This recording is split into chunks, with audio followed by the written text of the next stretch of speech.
You see the light colored bands here, that's what we call a bathtub ring. Those are calcium deposits from when the water was up at that level.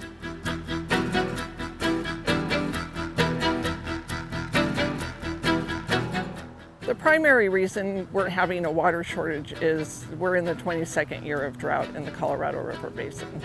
This is historic. We're at the lowest level at Lake Mead since it filled in the 1930s.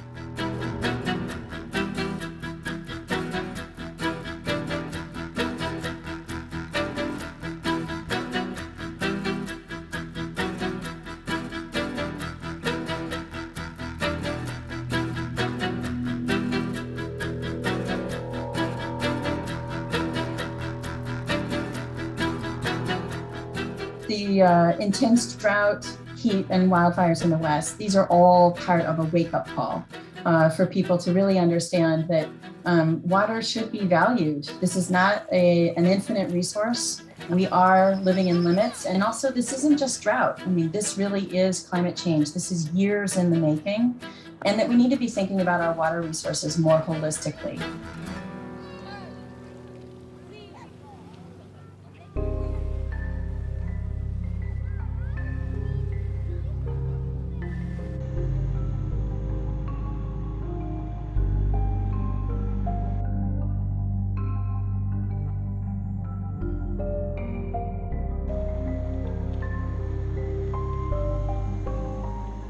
The water is down about 150 feet in elevation from where it was 22 years ago. We would be standing underwater right here 22 years ago.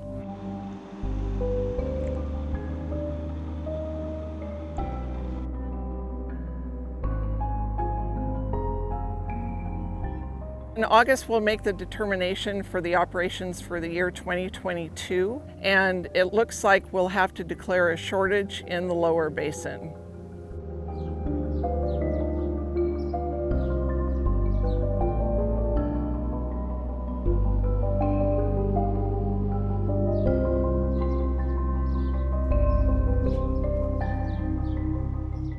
Resiliency for our infrastructure is really needed to be able to address, the recurrence of some of these events that we expect will keep happening. We're still going to have fires. We're still going to have really, really dry periods and really, really wet periods. Now, there are communities in the Southwest that are really having to think about, do we have a long-term secure water supply to be able to support the people that live here?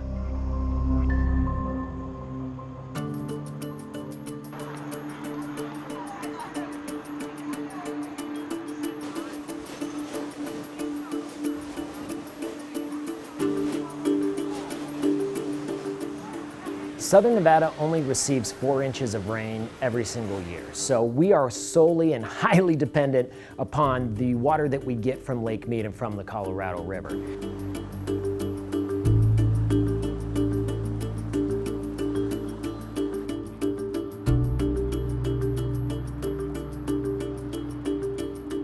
For the past 20 years, through water conservation and water recycling programs, our community has reduced its consumption of Colorado River water by 23%, yet our population has grown by more than 800,000 people during that same time period. Because our community has done such a good job conserving, we're going to be able to absorb those shortage volumes without having to make any drastic changes right now.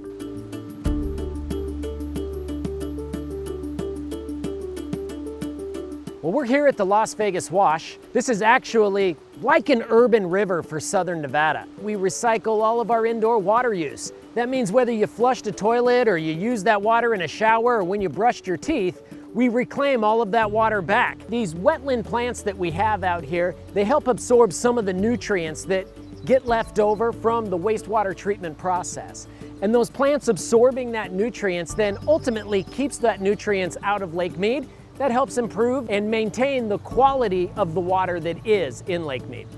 Southern Nevada has really demonstrated to the rest of the nation that progressive and comprehensive water conservation programs do yield water savings.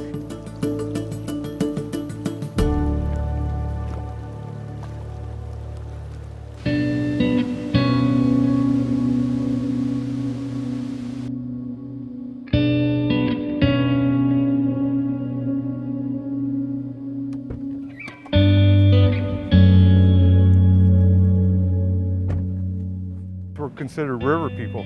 Everything about the river, of our culture, our heritage, everything that we use has to do with the water, the plants, and the wildlife that it brings and sustains. Our name literally translates to those who went down the river. When I was growing up, I couldn't swim across the river. The current would push you down. Now you can walk across it. I mean, literally, it's only to your knees.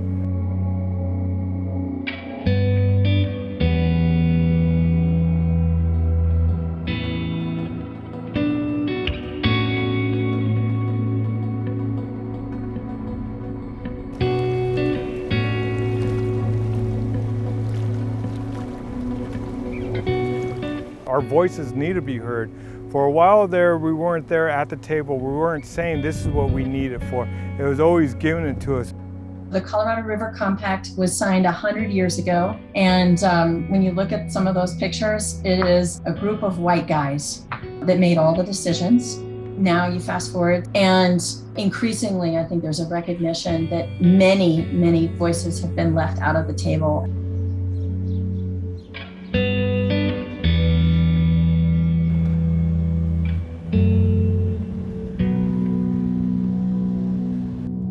You know, one voice is loud, but if we all get together, our voice will be heard.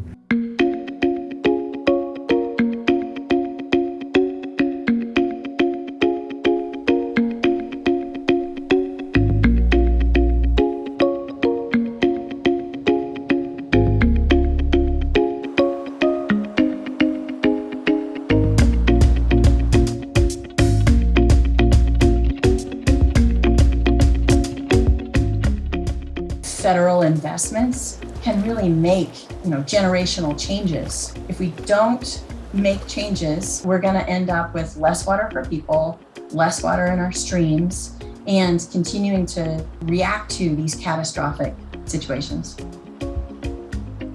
You guys stay proactive with anything. Whether you're doing it for a viable outcome or you're doing it just to be prepared. Nobody wants to see that doomsday, but we're headed in that direction now. Water is going faster than we ever anticipated. The snowfall is not happening. The ice pack is not there.